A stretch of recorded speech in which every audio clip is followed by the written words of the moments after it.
I am 19 years old and my parents are in their 50s.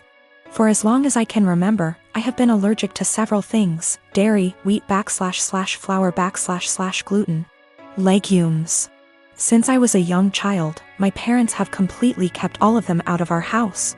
While other kids ate breakfast cereals, I ate fish and assorted pickled vegetables for breakfast. While other kids had Lunchables, I had grilled chicken or fish with, again, assorted vegetables, usually sweet potatoes. While other kids ate birthday cake at the birthday party, I had an apple. I never questioned this until a couple of months ago.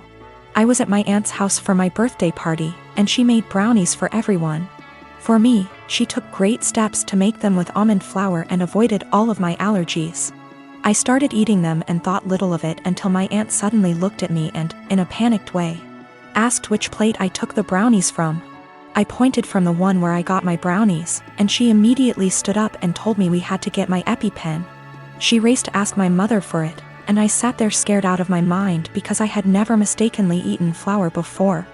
I noticed my mother had calmed her down, and then she said that we don't have to worry because she had switched the plates of brownies. And after all, I had eaten the ones made with almond flour. I found this incredibly odd because, really, why would she swap the plates? That doesn't even make sense. But for the time being, I let the issue rest. It didn't sit well with me for about a week, and I finally went to get an allergy test. The doctor started with a skin prick test, and lo and behold, I didn't react to any of the above substances. Then he ordered a blood test, and when the results came in, they said that I had absolutely no intolerance to any of the foods I'm supposed to be allergic to. I was furious and called my mother. She eventually admitted that she lied to me because she wanted me to be on a Paleolithic diet and wanted me to be able to avoid all temptations. She raised me with a lie about her own health, but she keeps insisting that I try to see it from her perspective. She spams my phone with messages about how healthy I am, that I never had acne, that I have been in great shape my whole life, that I have strong teeth and bones, and even that I got onto a D1 college tennis team. She has started calling me ungrateful for her intervention and insisting that I really should be glad I never got carb addicted.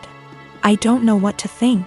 I carried around an EpiPen for all those years, one that I suspect may be fake, seeing as my mother never got me to replace it. And I don't even know anymore. I had a 1967 Impala 4-door that I bought in February 2019. A couple months ago, I bought my first house that had a 2.5 car garage.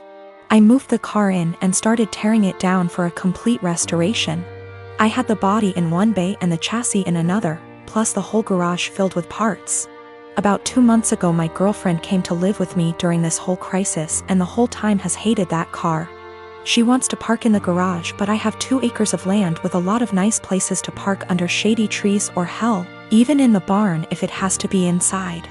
I tell her tough luck, it's my house and it's not like I can just throw it back together real quick. Anyways, I was out of town for a couple days on a business trip for the small local company I work for. When I got back, my girlfriend was all smiles, making me food all the time, doing all the chores, all that. I thought maybe she just was happy to have me home, but then I realized that I didn't see her car in its usual spot. I asked her where she parked so I could make sure I mow that area and keep it clean, and she said not to worry because she parked in the garage. I asked how, and she told me to go check it out. Turns out that while I was gone, she hired some people to come over and move everything related to that car, including the drivetrain, body, and chassis and all parts, and take it to the local dump / scrapyard. I was absolutely dumbfounded. I had spent over $11,000 on that car, including new parts, services, and the car itself. I told her that I was going to be taking her to court for that, and she brushed me off like I was being dramatic. I told her that it's done between us and to pack her things and leave. I admit I was really angry, but I did end up getting a lawyer. And as I have all the receipts for all that money spent, and I have her on my house's security cam footage letting the guys in and watching them take it all, I think I can win. Her family and friends are absolutely blowing me up, saying it's just a stupid old piece of junk, and that she cannot pay back all that money I spent, and that I should just let it go. But I have been putting all my time, effort, and money into that car for 1.5 years now, and god damn it if I am not going to get justice for what she did. I got a call from her mom about 20 minutes ago and she told me that I was ruining her daughter's life over a stupid car. I told her she ruined her own life. I've been gathering documentation and stuff and I'm about to head down to the police station and file a report. As suggested by Lots here. Went to the police station last night, was told to come back in the morning. Just got back and filed an official report against her for grand larceny and grand theft auto. I showed them all the receipts I had for the car and the footage of her letting the guys come and take it, as well as the title for the vehicle in my name. They said they will be in contact with all three parties, me, XGF, and junkyard guys, soon, and they will hopefully be able to recover some or all of the car. Just have to wait now. The junkyard guys apparently were in the middle of hiding it when the police came to ask them questions. It was on a forklift and they were gonna put it on top of a pile of cars that was hidden behind more piles of cars. They said it was theirs and they had the title, but obviously didn't have the title for it, and since they matched the VIN on the chassis and body to the VIN on my title, it was obviously mine. I know at least one person there has been arrested. I think he was in the camera footage I talked about earlier, but if it was the boss or whomever or even his specific charge. They also told me they would be looking into this specific junkyard for any other vehicles reported stolen. They said they haven't been able to get in contact with my ex just yet, but they're working on it. I'm just so glad they found my car. Luckily, I made quite an album of pictures detailing me tearing down the car, and so I can use that to prove what parts they had were mine, so I can hopefully get most or all of it back. Police haven't let me take it back home yet, as they say it is evidence or something, so hopefully I can get it back eventually. Thank you all so much for the support and advice. In January of 2019, my husband was diagnosed with a brain tumor. It was in a completely inoperable part of the brain, and was told me had 6 months to live. He stuck it out and died in October, 3 months longer than he was expected to. He was always positive, and decided a few weeks after his diagnosis that he would write letters for our daughters for significant events in their lives. My husband was my soulmate, and the past few months have been difficult knowing I've lost him. We have 2 daughters, Mia, who is 21, and Imogen, Imi, who is 19. All 3 of us have become a lot closer since their dad's death, and we've all really struggled. My husband and I were together since we were children. Got married when we were 18, and we were approaching our 20th wedding anniversary when he passed.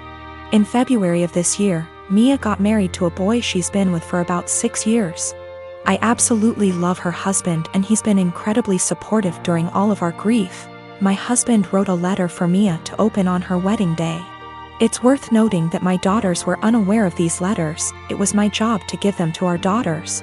Her wedding day comes around and I just can't bring myself to give her the letter. I read it and just wanted to keep it to myself.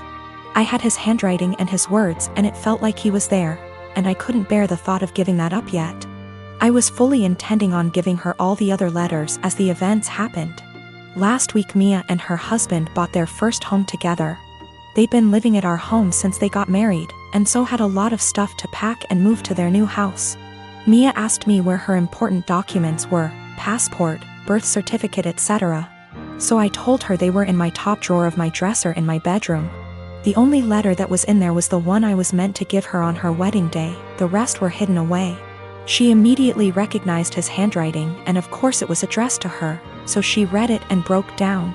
She came and found me and started screaming at me, asking how I could be so selfish. I didn't really know what to say apart from the fact that I wanted to keep it and she could take a picture of it. Both my daughters called me an asshole and are convinced I'm keeping them from a load of their dad's stuff. I met this guy about 18 months ago, and we've been together since. He knows about my employment history, and he said that he has no issue with it. Though he did ask me to tell his family the white lie I occasionally use on my CV and stuff, which is that I was a waitress. A month ago we found out that I'm 2 months pregnant. He says this is great news, and we should move in together. I assumed he'd be moving into my place because he rents his far smaller 1-bedroom flat while I own mine. And I have room for a baby's room while he doesn't. Also, I really don't want to leave my flat. It's my flat, I love it, I could see myself living here for the rest of my life. And I don't want to lose the security of owning a flat and have to go back to paying rent or a mortgage each month. However, He then said that he didn't want to move into my place, and said I should sell it and we buy a place together. I said that I like my place, it means a lot to me that I was able to buy it. And it represents years of working my arse off scrimping and saving. He then said that he understands all of that. But we should be living together by the time the baby comes, and he didn't want to live in my flat. I asked him why not. It's a great flat, it's central to everything, it's spacious, it's got room for all his stuff. There's a daycare in the building, run / owned by another tenant, and a school 5-minute walk away, the list goes on. And he said that he didn't want to live in a flat that was bought with stripper money. That really pissed me off, and I told him no. Way am I selling my flat, and that he never had an issue with my stripper money paying for this flat before now. I said I wasn't giving up the security of owning a home for someone who tries to make me feel ashamed about something I don't feel ashamed of. He said that his point is if I sold the flat then we could get a new place with the money from the sale. I said, wouldn't that still be stripper money? And he said that's different, and I asked how. He then said he was going back to his place because I can't talk to you when you're in this state. He's gone back to his flat now, and he's texted me saying I'm overreacting / irrational, and I need to think of this realistically, rather than emotionally. He says he wouldn't feel right raising a child in my flat knowing how I purchased it, and selling / moving is the best idea of all of us, not to mention the fact he isn't on the deed because it's my place and it would never feel like our place because of this. I feel I might be the arse because I get why he might feel like it's just my place, and I feel I'm being too rigid in a time we need to work together. Plus I spoke to my sister and she sided with him, so 2 out of 3 people think I'm in the wrong here. I dumped him. There was a whole conversation, and during the conversation he said he didn't want to be a parent if I wasn't willing to do everything he wanted, including sharing a house / deed, plus staying together.